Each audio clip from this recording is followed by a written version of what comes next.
పెద్దిరెడ్డి గారి భాగవతం. ఈ రోజమ్మ గారు మంత్రి టూరిజం డిపార్ట్మెంట్ రోజా గారు బుక్ మై దర్శన్ అని, బుక్ మై దర్శన్, ఒక పాసెంజర్ బుక్ మై దర్శన్ అంటే దీని కింద ఎవ్రీడే 75 టికెట్స్ దీని కింద పెట్టారండి. ఈ మినిస్టర్ రోజా గారు ఆనాడు పెట్టారు. ఈ 75 టికెట్స్కి ఒక్కొక్క టికెట్కి 1250 రూపాయలు టూరిజం డిపార్ట్మెంట్ వసూలు చేస్తుంది. కట్టాలా టూరిజం డిపార్ట్మెంట్కి. తర్వాత ఇక ఈ రోజా గారి టీం రంగంలోకి దిగుతారు. ఈ టీం రంగంలోకి దిగుతారు. వీళ్ళు దాదాపు 20 మందికి ఇప్పటికీ జీతాలు ఇస్తారట ఈ టీంకి. వీళ్ళ పనేంటి, ఒక్కొక్క టికెట్కి 5500 రూపాయలు వసూలు చేయాలా.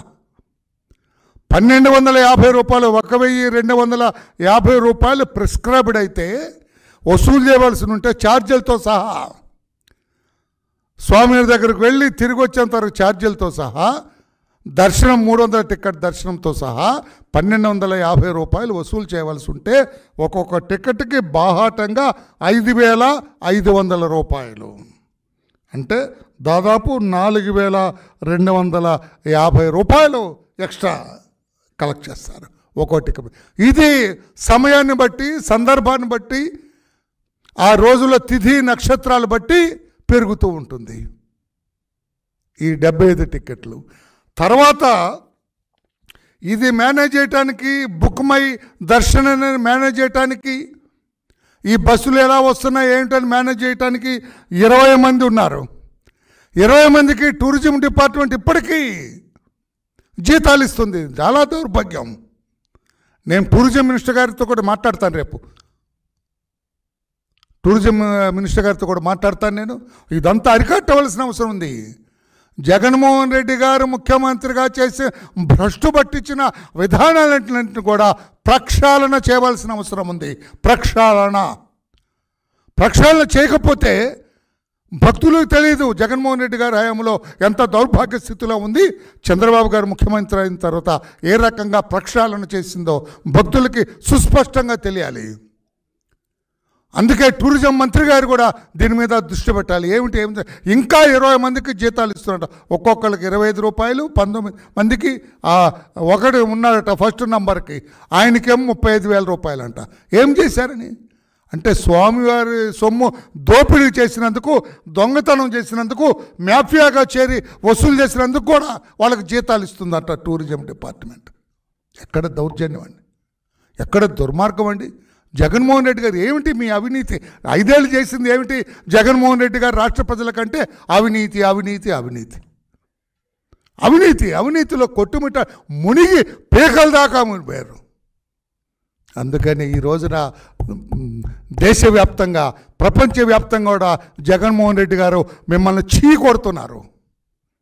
ఇంత దుర్మార్గుడా జగన్మోహన్ రెడ్డి? స్వామివారి ప్రసాదాన్ని కూడా కల్తీ చేయిస్తాడా జగన్మోహన్ రెడ్డి?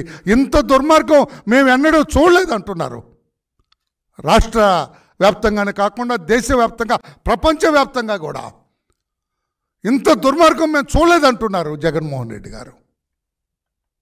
ఇంకా ఉంది 875 టికెట్లు, మిగతా 125 టికెట్లు, ఈ 125 టికెట్స్ డిపార్ట్మెంట్ బస్సులకి, టూరిజం డిపార్ట్మెంట్ బస్సులకి ఇస్తారట. ఆ డిపార్ట్మెంట్ బస్సుల్లో ఎవరు పాసెంజర్స్ ఎక్కుతారు, ఎవరు వెళ్తారు? There is no itinerary. దానికి లిస్టే లేదు, దానికి రికార్డు సరిగా మెయింటైన్ చేయట్లేదు. ఈ 125 టికెట్స్ కూడా ఆ రోజమ్మ గారి ఖాతాలోకి వెళ్తుందట, మినిస్టర్ గారి ఖాతాలో. మనమందరం రోజమ్మ గారికి ఇంత టికెట్స్ ఎక్కడి నుంచి వస్తున్నాయి, ప్రతిరోజు టికెట్స్ ఏంటి, ప్రతిరోజు 30 మందిని 40 మందిని ఎంటేసుకెళ్తారంటే ఇదే భాగవతం. అక్కడ 1000 టికెట్లు తీసుకొని 800 టికెట్ల పెద్దిరెడ్డి గారికి, ఆ కళాధర్ ట్రావెల్స్కి 75 టికెట్స్ ఏమో బుక్ మై దర్శన్ రోజా గారి అనుసంధానమయ్యే ఆ ట్రావెల్స్కి వాళ్ళకి,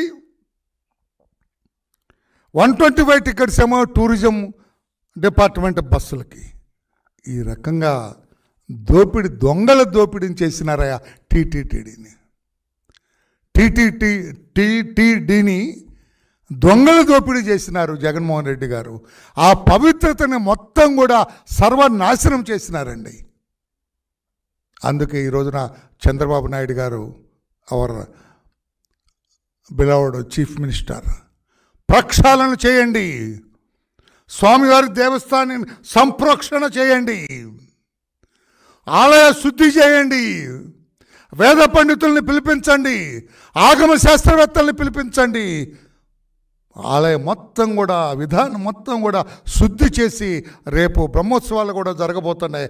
బ్రహ్మోత్సవాలు జరిగే లోపల ఆలయ శుద్ధి జరగాలి, సంప్రోక్షణ జరగాలి, ఆగమ శాస్త్ర పండితులు రావాలి, పెద్ద పెద్ద పండితులందరూ వచ్చి ఆలయాన్ని శుద్ధి చేసి ఈ జగన్మోహన్ రెడ్డి దరిద్రాన్ని టీటీడీలో వదిలించాలని చెప్పి కూడా అధినేత నిర్ణయం తీసుకోవటం కూడా చాలా హర్షణీయమని చెప్పి కూడా నేను తెలియజేస్తున్నాను.